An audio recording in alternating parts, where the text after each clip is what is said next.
Canadians know that our voices needs to be heard in the House of Commons, and the Prime Minister of Canada should know what we mean, and we stand for human rights. With that, I'll thank you very much. And with that, I'm gonna first ask Tracey Ramsey to please. Good afternoon, everyone. We're very pleased to be able to join you in solidarity today, standing up for Kashmir. And I want to tell you that I have heard from many of you in my office in Essex, and when I did, I acted quickly. The NDP had already put out a statement saying that we need to respect human rights and international law, and that the Canadian government should stand up for Kashmir. But I was pleased to be able to put out a statement in August, which I will now read to you, and I believe a lot of you have. So I have been contacted by many people in Essex who are concerned by reports of the Indian government's crackdown in recent days in Kashmir, and I share that concern. Many civil society groups like Amnesty International are troubled by the actions of the government of Prime Minister Narendra Modi, which committed human rights violations against the people of Kashmir. The Indian government recently took steps to revoke Section 370 of the Indian Constitution, which granted Kashmir considerable autonomy, and moved to arrest top Kashmiri political leaders, deploy thousands of troops, impose a shutdown of telephone and internet services, and restrict peaceful assembly. This goes against the principles of human rights and the best interests of global peace and security.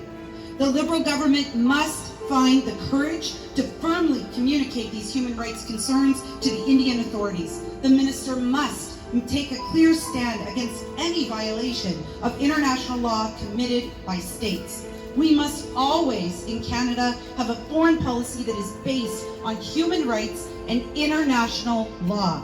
Human rights are not optional.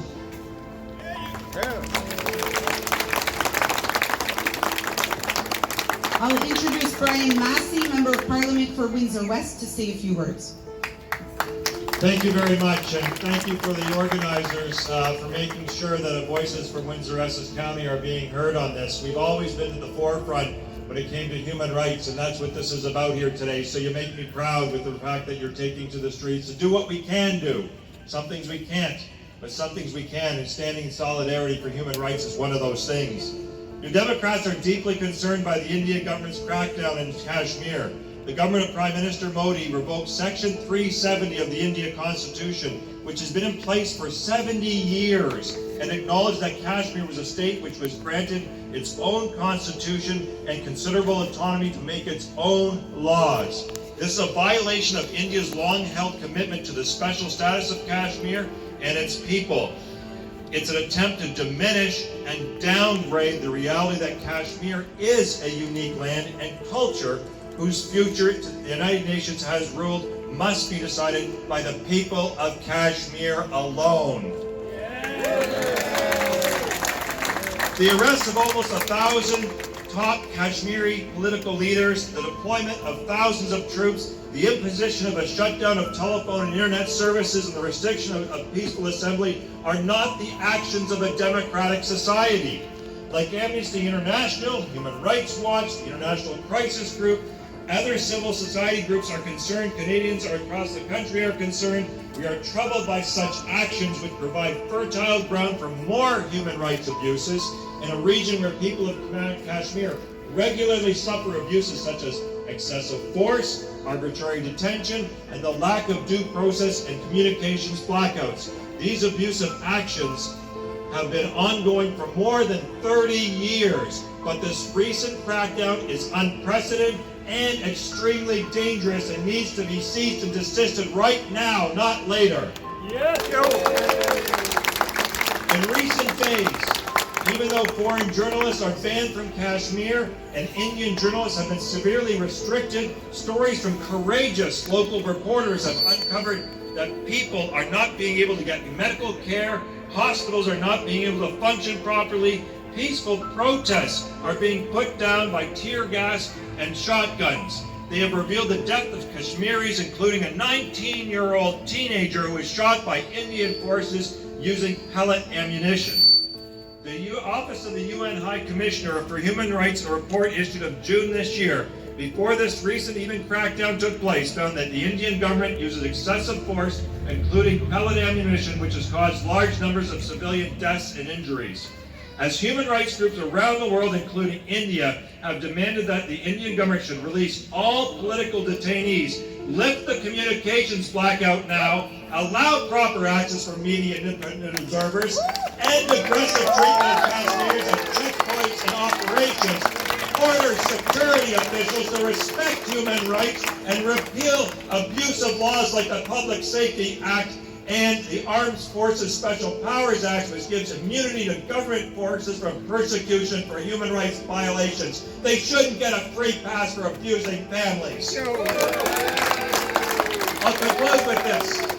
The Liberal government must finally find some intestinal fortitude and courage to firmly communicate these human rights concerns to Indian authorities.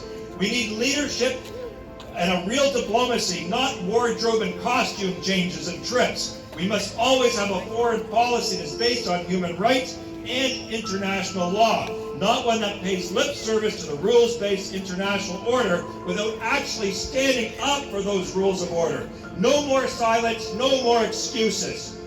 And I want to tell you, I was extremely disappointed a week ago. We had the Minister of Immigration in our community here. And he didn't take a single moment, a single time to meet with any of us about the thousands of files that we have from people in this community. He came down for a photo op, and he came down for his own political interests.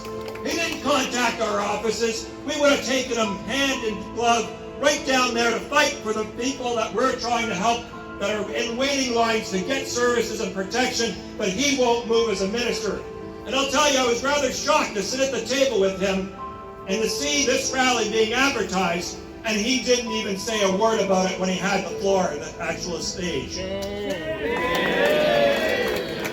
And that's type of a double cross that we don't need. We need leadership to stand up now. And it's awful that we have to lecture for that leadership. Leadership should come from the heart, from the moment. Sometimes it's inconvenient. Sometimes it's not easy. But you know what? It's what the world needs most, because preventing genocide should be our first thing. Thank you very much. We will have a few words from Cheryl Hardcastle, Member of Parliament for Windsor-Tecumseh. Thank you for that introduction, Tracy. Hello, everybody. It's good to be here with you. Most of you know I'm Cheryl Hardcastle from the NDP caucus. I'm the one who sits on the International Human Rights Committee on behalf of our NDP caucus. As the critic for international human rights, I've been following this issue for a long time, had the courage to stand up in the House of Commons before we broke for the summer to ask why are we allowing dealership of weapons and equipment that can be used for civil rights abuses in a lot of places across the world. Canada needs a foreign policy that has vision, as you've heard before. This is about love and courage, people. Because right now, power comes from this abuse. And we need to stand up and say power comes from a sense of community and equality. For each and every person, we are all equal.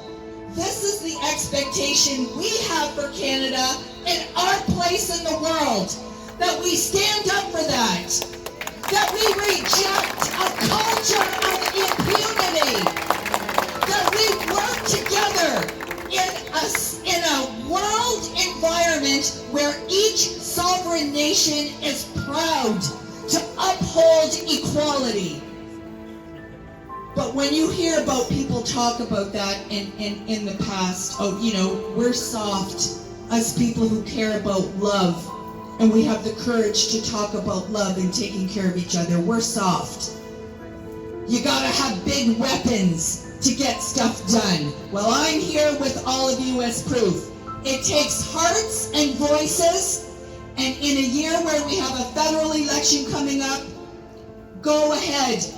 You talk about these issues. what do we expect Canada's place to be on the world stage? We are capable. We're capable of leading the integrity here.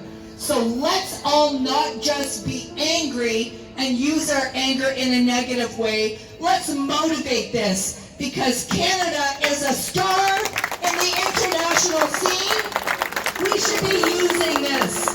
And thank you for giving us the energy to do just that.